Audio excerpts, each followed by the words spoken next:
Israel Hamas संघर्ष के बीच अब सऊदी अरब ने इस्लामिक देशों के संगठन ओआईसी की बैठक बुलाई है।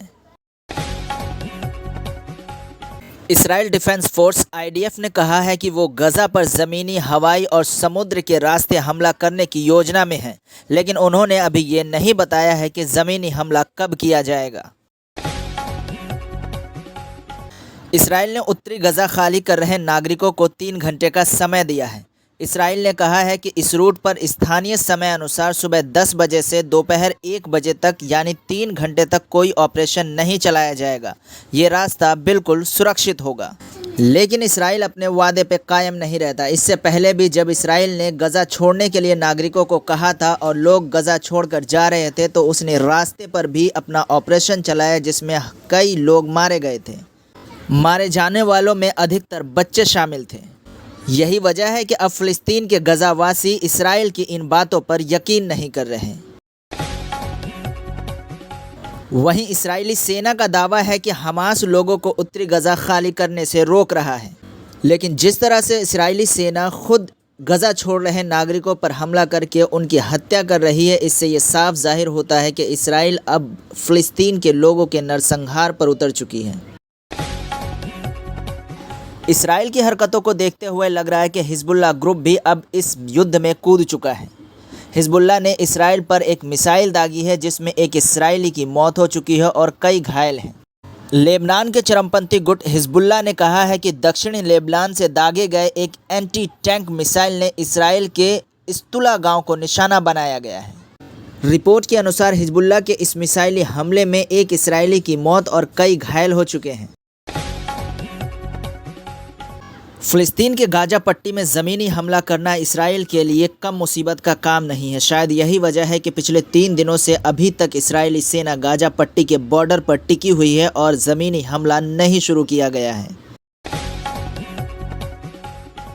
इसराइल इस बात से बखूबी वाकिफ़ है कि अगर वो ज़मीनी कार्रवाई करता है तो उसे भी जान और माल की हानि उठानी पड़ेगी।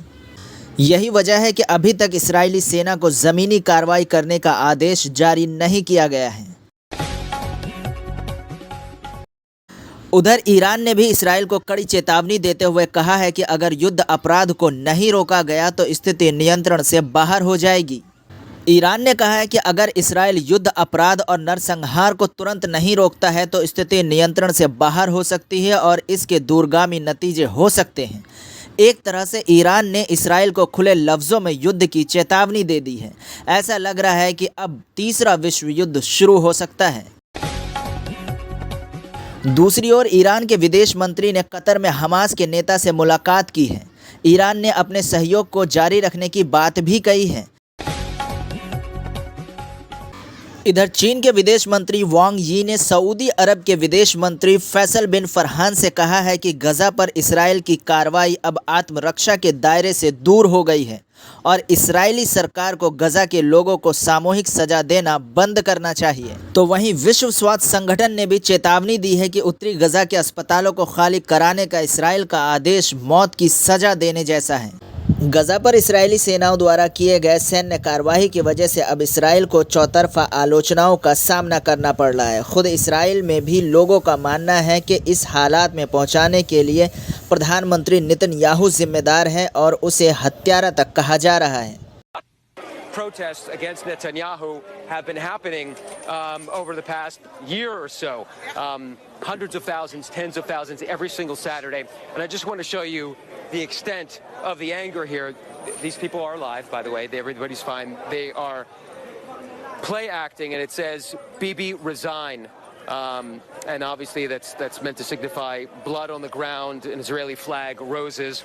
And these signs say, "Keep going, Bibi," over our dead bodies.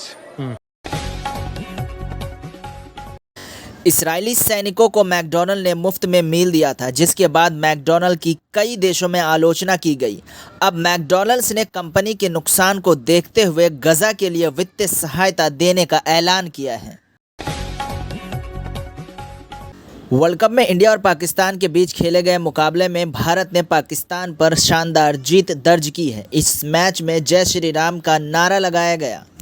DMK नेता उदयनिधि स्टालिन ने भारत पाकिस्तान मैच के दौरान पड़ोसी मुल्क के खिलाड़ियों के सामने जय श्री राम के नारे लगाए जाने को अस्वीकार बताया। वहीं पाकिस्तानी क्रिकेट टीम के कोच ने इसकी शिकायत आईसीसी से की है। राजधानी दिल्ली, गाजियाबाद और नोएडा में रविवार को भूकंप के झटके महसूस किए गए।